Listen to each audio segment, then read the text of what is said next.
All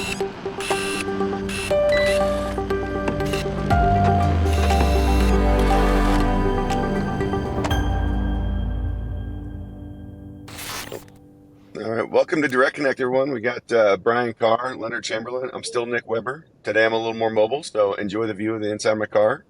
How you guys doing? Doing pretty good. Good. I'm Enjoying a little still Leonard summertime. Chamberlain, just like you. Yeah, still Bryan Carr. That's good. Glad to see you guys haven't changed. So getting ready for Independence Day, 4th of July. Apologies to our Canadian friends. They may not get some of this, but they probably know American history better than most of us do, so Probably true. Hey, they still have Fourth of July up there. It's just not celebrated the same, right? right? They don't skip It's it. another day. They don't do Yeah. two-thirds. All right. You guys got any big plans for the weekend? Anything to celebrate as we go into it? No, just some time with family and obviously some good fireworks. Nothing too crazy planned right now. Here, here. Advance apologies to the homeowners association and our neighbors who don't participate in the birthday party that is the 4th of July. Glad Yep. you're getting ahead of that one with the public service announcements there. But yeah, sounds pretty similar to what we got. But got me thinking yesterday as we were teeing this one up and figuring out what we want to talk about. Just kind of the Independence Day, the birth of the nation, and about the birth of NERC, and back to the Northwest blackout and taking New York offline for a couple days, and all the subsequent things we've gone through since then. Starting with the O&P standards, going from hey, these are some good ideas we should all do voluntarily to mandatory enforceable. Obviously, the urgent action on the SIP side. Back to the good old days of Mike Asante telling everybody they got to take it serious. To where we are now, where on the SIP side we've got 13 standards, ranging from categorization all the way to physical security of substations, and I'm sure there'll be more that comes along eventually. But what are you guys' thoughts, kind of looking back on, reflecting on how far we've come, the things we thought we knew, anything we knew better before? Every once in a while, I look at that. Are we backsliding anywhere? That's another one that I always ask myself, whether it's honestly personally or professionally. But any thoughts as we jump into that light topic there for you? Yeah, I'm not going to jump into your personal backsliding, No. tendencies, but I know there's some more stories there. Maybe for one of the Archer After Hours Yeah. sessions we'll have. There's plenty of stories there, but yeah, it's interesting to reflect on where we've come from, right? I mean, I got involved in SIP compliance back in '08, and it's come a long ways, I guess, in some aspects. It's certainly grown quite a bit. I think back to kind of some of the original intent and purpose of the standards and trying to address some of the basic cybersecurity, physical security issues. Talking specifically on the SIP side of things, but it was a very, I won't call it rudimentary, but initial attempt at addressing issues, and trying to secure these systems, in particular OT technology and those systems that typically weren't secured. I mean, we've all heard stories and seen instances where, oh, this device is too old, or whatever, nothing can be done with it, and that potentially poses a huge vulnerability to the system. So just thinking about, yeah, in the broader context, like it's certainly come a long ways. Is it better? Well, we can talk about that. It's different. It's That's enhanced. it's different. Yeah, there you go. It's enhanced in some aspects. But yeah, we can talk more detail about it. I'll let Leonard, chime in. There's very wise thoughts, Leonard. I expect a lot out of this. Oh, no pressure. No, not No, speaking from none at all. tradition. We're all No, friends here. no, we're talking about the birthday of the nation, and also the birth of NERC. A lot of people don't realize FERC is much older than NERC. It was actually established in 1920 to regulate hydro dams that had just become a thing. Thank you, Mr. Tesla. And it wasn't until 1968 where you had that first blackout in New York that NERC was then established. You mentioned the O&P standards. Those had kind of come along, I guess, in the 90s, somewhere in there, early 2000s. Those started coming into play. But then, yeah, another blackout, 2000, 2002, 2003, 2003. Um, New York again, that area. And even though that wasn't a cyber attack, part of the after action report and lessons learned was that, we were severely lacking in that regard, equipment that, in this industry, in the electric sector, not like your typical IT sector where, equipment's upgraded every, 4 or 5 years, a 30-year, lifespan had been the norm for decades. And what do we do? Do we retrofit? Do we pull stuff out? Regardless of those questions, 2008, Order 706 comes along and made the world a better place, right? That's a word. Yeah. I mean, have the standards continued to mature in the time frame since then? I mean, I think so. The initial versions, there were a lot of things that FERC directed NERC to do that took a while to come to fruition. But again, you see this track record of kind of a little bit of reactionary, you know, um, rather than proactive action. Not only the two blackouts that really kind of spurned the creation of NERC, and then, the SIP standards and Federal Power Act of 2005 really, I think, was more the initial outcome there. But, the theoretically, the standards and the auditing process and all of that should continue to mature, but we've seen more of a roller coaster. I think of various regions getting stronger, various regions getting more relaxed. So it's certainly been an interesting journey. Yeah, I think one of the challenges, I vividly recall was, and just talking about that maturity or that evolution, Leonard, you referenced, thinking back to the original version 5 drafting team. I sat through, worked at Pacificor at the time, sat through almost all of those drafting team meetings over, I don't know how long it was, felt like an eternity, a couple of years. As an observer there, and the struggle with the industry trying to develop standards that would apply to not just IT systems, but the OT. And I was worked in a generation environment, a lot of power plants and the like, and became really apparent to me that a lot of the drafting team really didn't fundamentally understand or had very little experience in those OT environments. They may have been, I don't want to make anybody mad, but they may have been management. They may have been, peripherally involved, or they knew how to spell, PLC, which for some people is more difficult than you'd think. But there's a lot of struggle when you're trying to apply cybersecurity standards to those types of devices and those systems. They're not IT systems by any means. And as you mentioned, Leonard, with things that have been in place for 30 years, I mean, that is the OT environment, right? It's like, if it works, let it keep working. If it ain't broke, don't fix it. Like, why are we touching these things? They're literally running, these Yep. turbines or these systems, that are producing power in my example. And I think there still continues to be. I think we've come a long ways in that, at least in understanding, but really, really struggled to understand how those environments are constructed, how they're managed or not managed. Just everything about it. There was this constant rub where, you can say this and it sounds good, and we can write this in the standard, but it's totally not applicable to a PLC, for example, or some other, field controller, or various devices. So that's always been a struggle, and I think I know it's still there, but I think we've seen that mature, or at least the approach and perhaps the understanding. Maybe that's what's adjusted more, is understanding from an auditor's perspective. That not every device is as capable as a Windows server, for example. hmm Can't accept or support a lot of the controls or protections that that are required to put in place.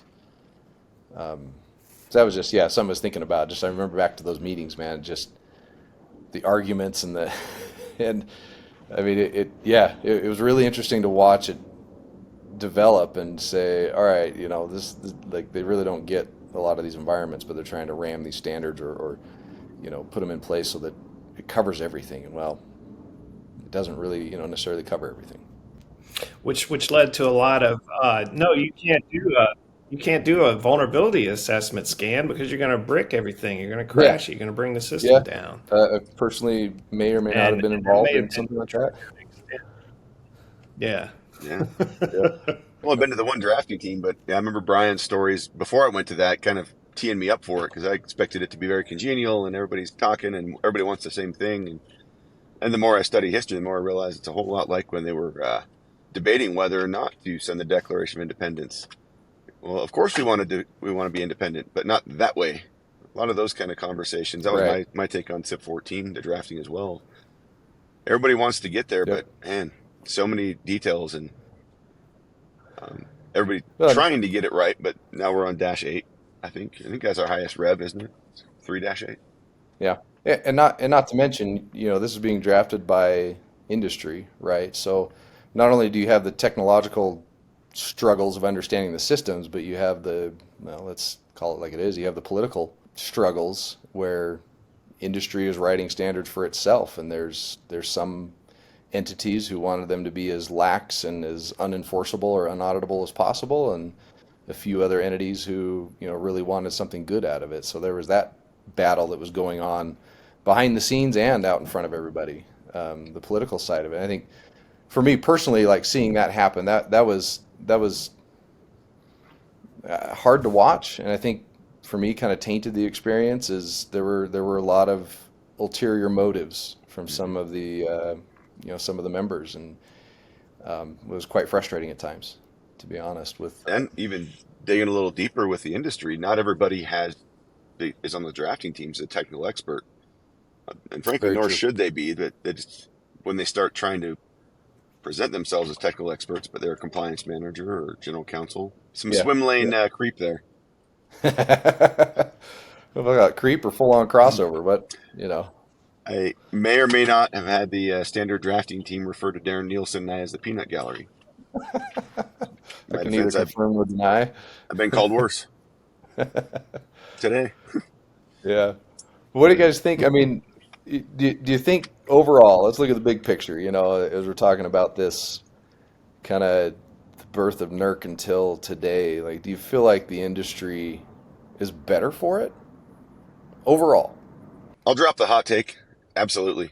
When I was a security manager, if I could rope something in as a compliance requirement, my budgetary hurdles got a lot shorter. And honestly, I think that's the big piece. The other one is the awareness stuff.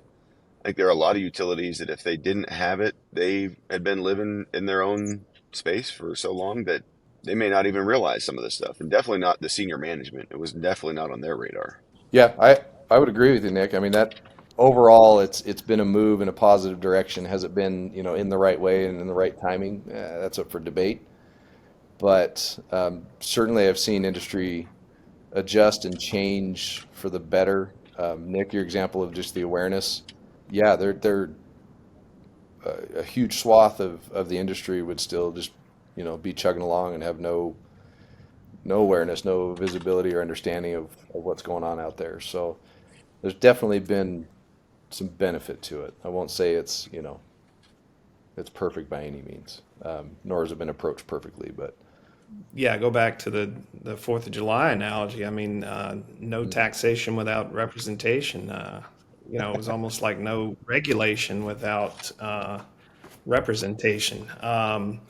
With the industry being part of the standard drafting teams, essentially writing the standards that they have to eventually comply with. From an uninformed perspective, you question, is that really the best approach to have the people that are going to have to comply with the standards writing them?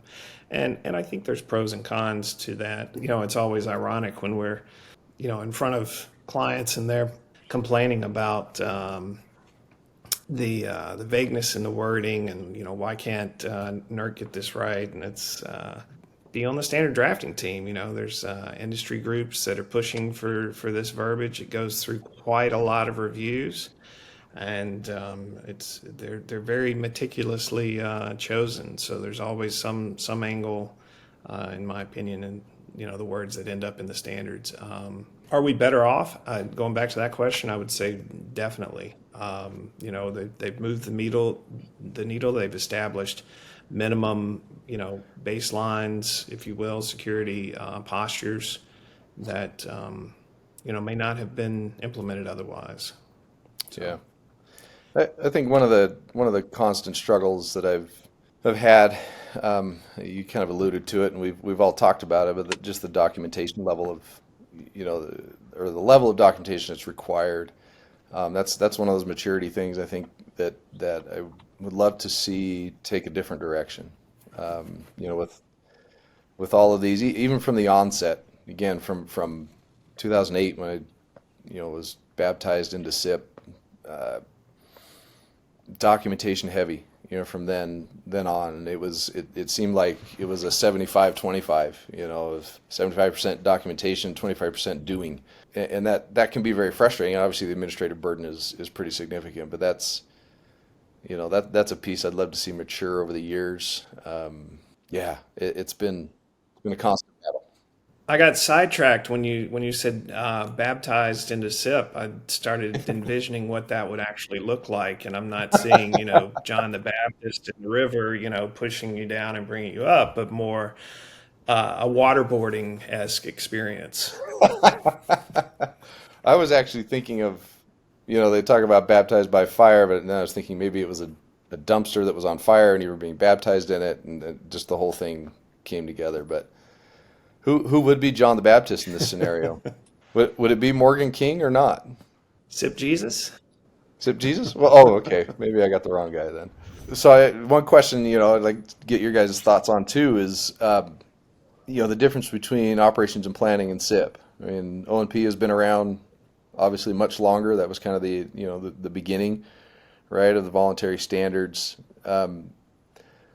Why do you think they've taken seemingly different tracks or different approaches? Is it simply because there's more engineering-based things in O&P, or obviously the drafting teams are very different, but I feel like they've started out, the way they are, and they've continued, yet SIP came along and kind of plowed its own lane, right?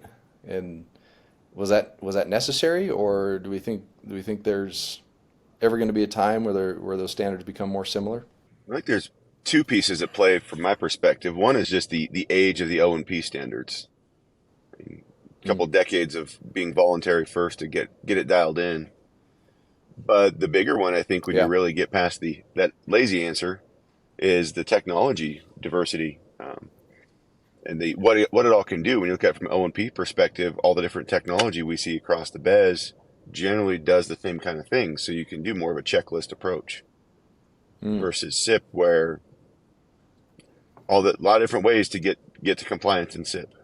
Maybe there's some opportunities for some overlap, but again, I think per Nick's point, I mean, you're talking about something that's been around longer, much more restricted set of operations, much more conducive to checklist approaches, procedural based requirements. Whereas, when you start talking about the cyber assets and all the potential angles that, traditional IT type equipment introduces, it's a whole different, can of worms insofar as the vulnerabilities you need to address. So the degree to which the standards can overlap, I mean, again, it'd have to be very high level, very general terms to be applicable to all these different types of, vulnerabilities and situations that we're trying to address. We always had a lot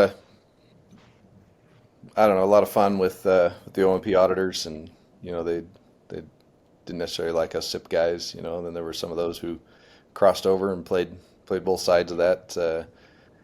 Uh, but yeah, just oftentimes wondering. Yeah, I agree with what you guys are saying. Those OMP standards are very different, you know, and kind of a different purpose and different set of requirements altogether.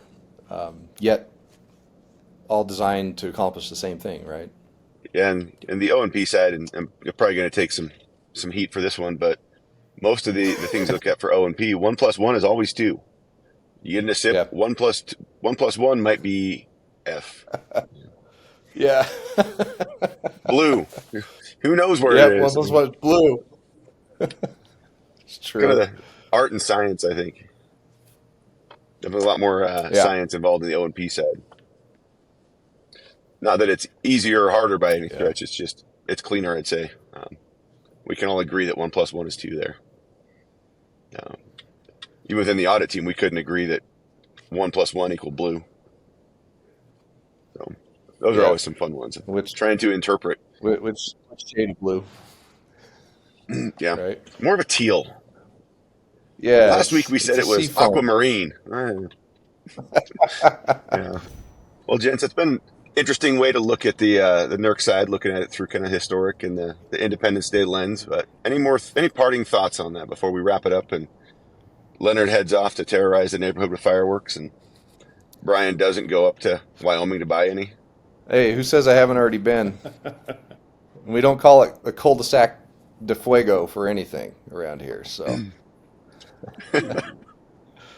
yeah, I think as big of a struggle as it's been, I mean, think about the birth of the nation. I'm sure, you know, obviously none of us were there, but I'm sure it wasn't an easy thing and it wasn't, you know, a smooth ride.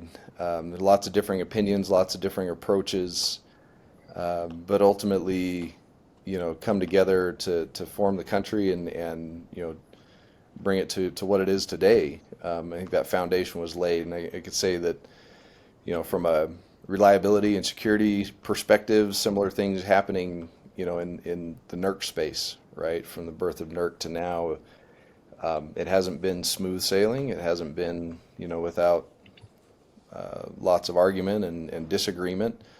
Although, as I think all three of us talked about, ultimately it was for the better of the industry, right? And so, looking forward, hoping that you know the standards continue to evolve and you know, again, my personal plug, you know, to become less documentation heavy and you know, and have auditors that can fully understand, you know, the systems and you know, the various requirements and be able to audit those effectively. I think there's still quite a bit of evolution to come, which to look forward to, you know, again, for the betterment of all and for the security and reliability of our critical systems here. So I think that's something to look forward to. And, you know, as we celebrate Independence Day, it's, you know, a good opportunity to sit back and think about the birth of the nation and where it came from to where it is today. So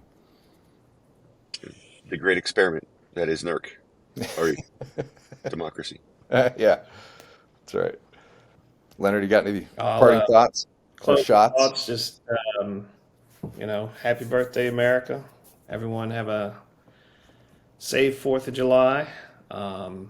Point the flaming end of your firework away from your face.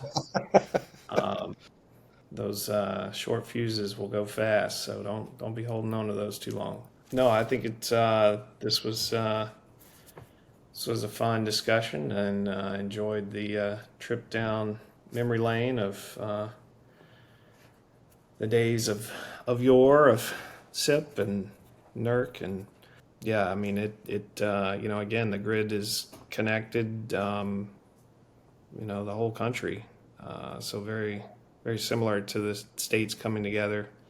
Hopefully, to your point, Bryan, the SIP standards continue to evolve and get better, less overhead and burden on utilities for the paperwork aspect, and, you know, more on the security aspect. So we always say good compliance is not always good security.